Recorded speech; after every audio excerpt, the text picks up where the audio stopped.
Okay, let's go over some recaps going on over the league, like the Sacramento Kings. And the Sacramento Kings are third worst in the Western Conference. They're pulling up at least on pace the seventh best in the NBA.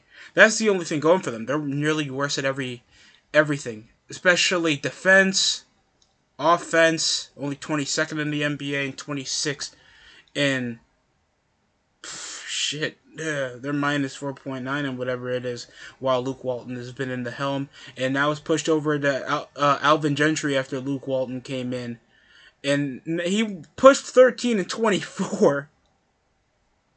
And only Walton generated 6 and 11. So that's going to post 35 losses with only 19 wins, with a recent loss to the Golden State Warriors. And let's push it together. The most that the Kings ever had over the majority of the season was their 2 upsets on the Los Angeles Lakers.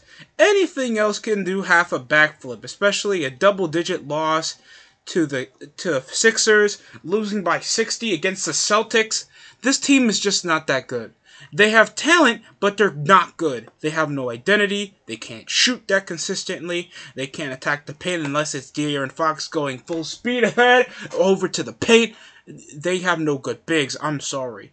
Maurice Harkless, Alex Len, Rashawn Holmes. Rashawn Holmes, everybody's been giving positives about. And don't get me wrong, he's not that bad. Even though he's only averaging, only 11 points with 8 rebounds per game this season.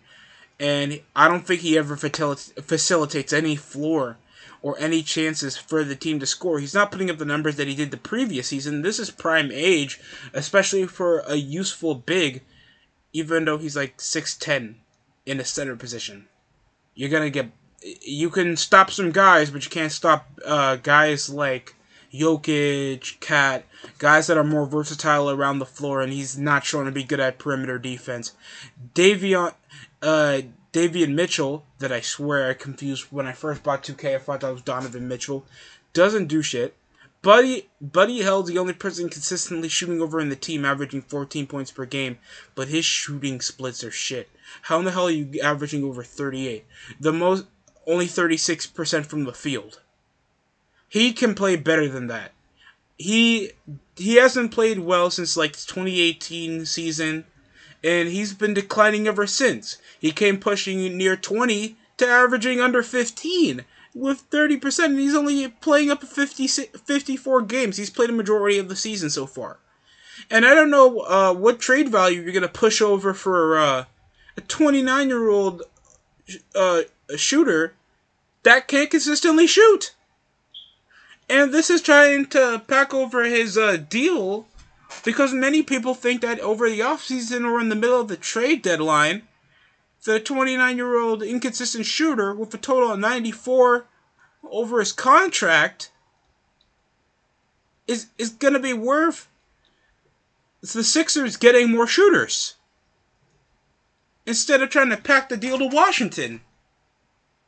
The most that you can set ablaze for is trying to get Rashawn Holmes, Harrison Barnes, and De'Aaron Fox in a blockbuster trade, or trying to get some of the Pacer players like Sabonis to help. Even though he does have injury problems, he's still a recognizable big that's good defensively and offensively, and Miles Turner that could actually play well. Sabonis actually shown to have all-star ability, and Karis LeVert that can actually score. And all that for probably Buddy Hield, Rashawn Holmes, and Tristan Thompson.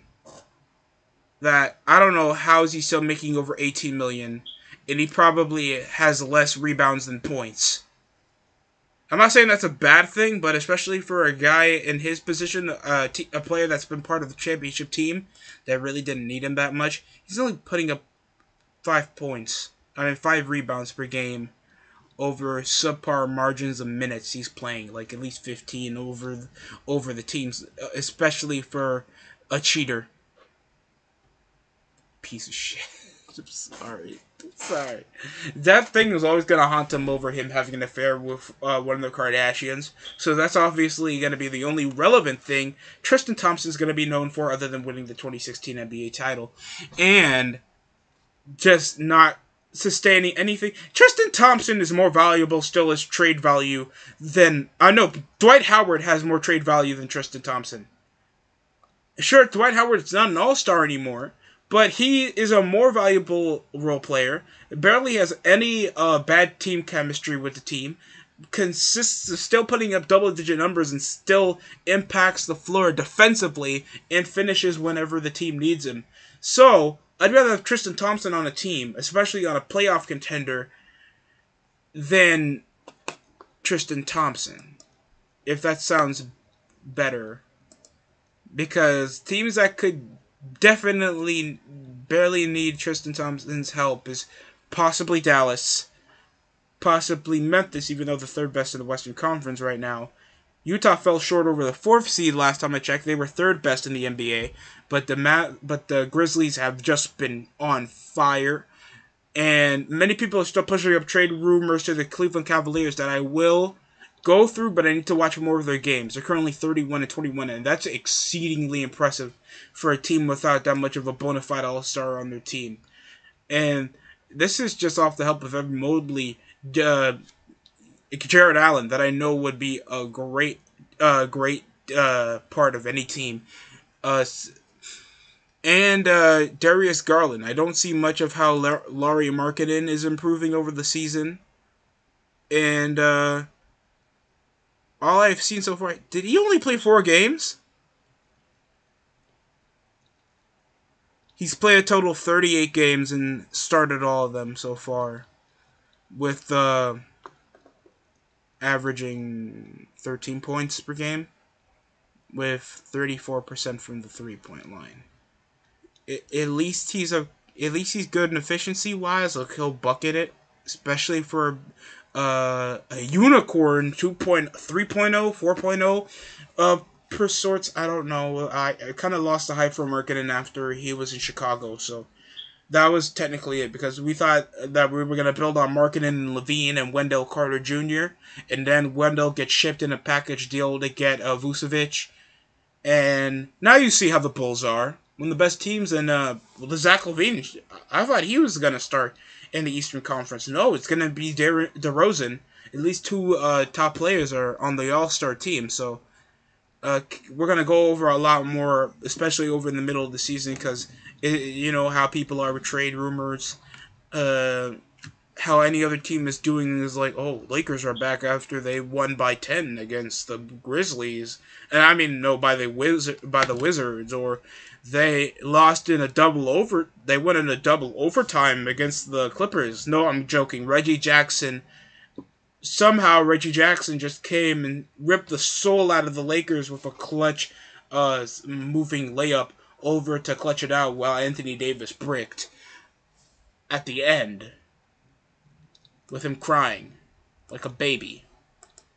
So that's most of the thoughts I have over the Sacramento Kings and many other stuff that goes around the league right now. That's it for me, and thanks for watching. That's the EST Show.